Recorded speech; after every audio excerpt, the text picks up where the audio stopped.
আমি আমার রুমের দরজার সামনে বসে রয়েছি, আর এইমাত্র আমার একজন একটা মেসেজ দিল। আমার খুব কাছের একটা প্রিয় একটা মানুষ আমার মেসেজ দিল যে বন্ধু আমার 1,000 টাকা ধার দে, তো আমি সামনে মাসের বেতন পেলে দিয়ে দেবো। তো আমি বললাম টাকাটা কি করবি? তো বলে যে আমার একজনে দাওয়াত দিছে, ওই দাওয়াতে যাইতে হইব, তো টাকাটা যদি তুই না দেস তাহলে দাওয়াতে যাওয়া হইব না। তো আমি তার জিজ্ঞেস করলাম যে তোর টাকার সাথে দাওয়াতের কি সম্পর্ক। আমি তো অবশ্যই জানি যে টাকার সাথে অবশ্যই দাওয়াতের সম্পর্ক আছে। তারপর আমি তারা জিজ্ঞেস করলাম যে তোর টাকার সাথে দাওয়াতের সম্পর্ক কি। তুই আমার বলতেছে দেখ আমার দাওয়াত দিচ্ছে, এখন যদি আমি যাওয়ার পর যদি খাওয়া দাওয়া করে আসি আমার এনে সমালোচনা করবো, এটা তো জানোসই।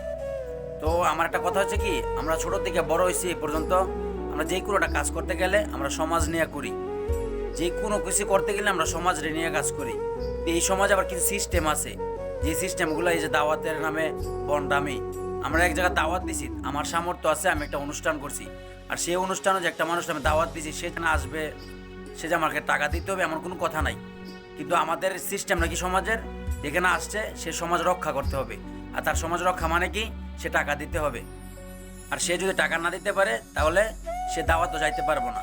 তো আমার ছোটোবেলায় একটা কথা মনে হয়েছে আর কি, 2016 সালে প্রায় অনেক দিন আগে আমার বাবার চাচাতো ভাইয়ের মেয়ে, মানে আমারও চাচাতো বোন, আমার বাবার চাচাতো ভাইয়ের মেয়ে আমারও চাচাতো বোন, তো তার বিয়ের মধ্যে আমি গেছি। তখন আমি ছোট, 2016 সালে প্রায় অনেক বছর আগে।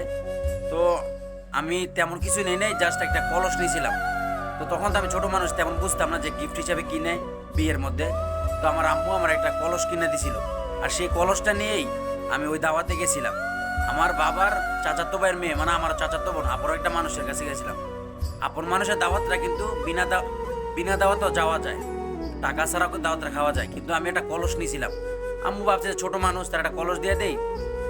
আসলে কথা হচ্ছে কলসটা আম্মু দিত না, বাট আমার আম্মু বলছে তুই দাওয়াতে যাই, সমস্যা নাই, যে খাওয়া দাওয়া করে আয়, আমার কেউ যাইতাম না, তুই যাইস। পরে আমি বললাম না আমি একবারে খালি হাতে কেমনে যাই। পরে আমার আম্মু আমার একটা কলস কিনে দিল। তো কলসটা মনে হয় 300 না 350 টাকা দিছিল। তো তখন আমি তো খুশি যে একটা কলস দিয়ে সমস্যা কি দাওয়াতে গেলে। তো ওই কলসটা দিয়ে আমি দাওয়াতটা খাইয়াছিলাম, কিন্তু প্যান্ডেল থেকে বের হওয়ার 5 মিনিট পরেই যে আমার নিয়ে সমালোচনা করতেছে, আমার আব্বুর নাম নিয়ে বলছে যে অমুকের ছেলে আসছে, দাওয়াত খেয়ে গেছে, মাত্র একটা কলস দিয়ে গেছে।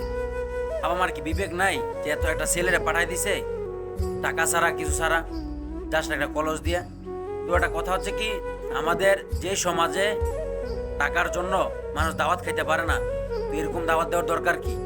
আমরা এখন যে কোনো একটা বিষয় নিয়ে দাওয়াত দিতে গেলেও মানুষের মুখ দেখি, তার ব্যাকগ্রাউন্ড পরীক্ষা করি যে তার কাছে টাকা আছে কিনা, আমাদের স্ট্যাটাসে সে আসে কিনা, আমরা যত টাকা খরচ করবো যে তত টাকার পরিমাণে দাওয়াত খাইতে আসতে পারবে কিনা, আমরা এত কিছু চিন্তা ভাবনা করে দাওয়াত দিই।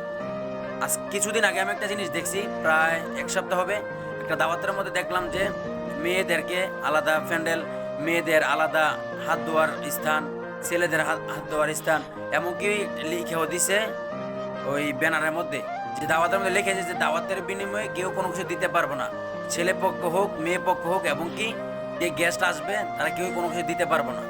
তো দাওয়াতটা দেখে অত্যন্ত ভালো লাগছে যে এরকম সিস্টেমটা যদি আমাদের প্রতিটা বাংলাদেশের প্রতিটা জায়গায় জায়গায় হয়ে যেত, তাহলে আজকে মনে হয় গরিব অসহায় দরিদ্র মানুষরা দাওয়াতে যাওয়ার সময় মাথার মধ্যে এরকম একটা চিন্তা আসতো না যে কত টাকা লাগবো, যে দাওয়াতে গেলে 500 টাকা লাগবো, 500 টাকা না নিলে আমি যাইতে পারবো না, এরকম একটা চিন্তা থাকতে হইব না।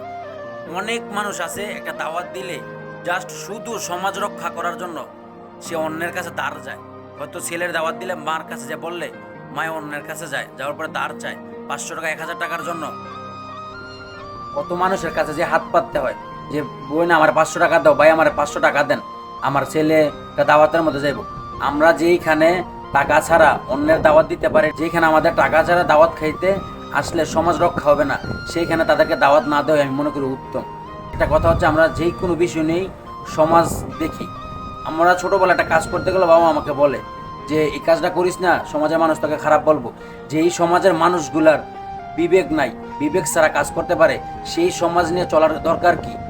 সবসময় এমন সমাজ নিয়ে চলাফেরা দরকার যে সমাজ আমার ভালো মন্দ খারাপ সব পুরোটার দিক দেখবো, আমার ভালো দিকটা দেখবে, আমার খারাপ দিকটা দেখবে না, ভালো দিকটা দেখবে, এরকম সমাজ আমার দরকার নাই। যে সমাজ আমাকে সব দিকটা দেখবে সেই সমাজ আমি চাই। প্রতিটা মানুষকে আমি একটা কথাই বলতে চাই, অনুষ্ঠান করেন, ছেলে মেয়ে বিয়ে দেন, সমস্যা নাই, তবে এমন সিস্টেম করে মানুষকে দাওয়াত দেন যে আপনার টাকার আশা করে না। যে মানুষটা আসবে তাকে আপনি সুন্দরভাবে আপ্যায়ন করবেন। আপনি যতটুকু পারেন, আপনার এমন কোনো কথা নাই যে এইটা সেইটা খাওয়াতে হবে। আপনি এত বড় আয়োজন করার দরকার কি, আর সেই আয়োজনের বিনিময়ে আপনার টাকা নেওয়ারই দরকার কি। তবে শেষ বেশ একটা কথাই বইলা যাই, সমাজটা সুন্দর করেন। যে কথাটা বলছিলাম যে একটা মানুষ এরকম একটা সিস্টেম করছে, ছেলেদের স্থান আলাদা, মেয়েদের স্থান আলাদা, ওইরকম সিস্টেম কইরা সবাই মানুষকে দাওয়াত দেন। তবে এরকম দাওয়াত দিবেন না যে দাওয়াতে আপনি টাকার আশা করে দাওয়াত দিবেন। তো এই পর্যন্ত সবাই ভালো থাকুন, আল্লাহ হাফেজ।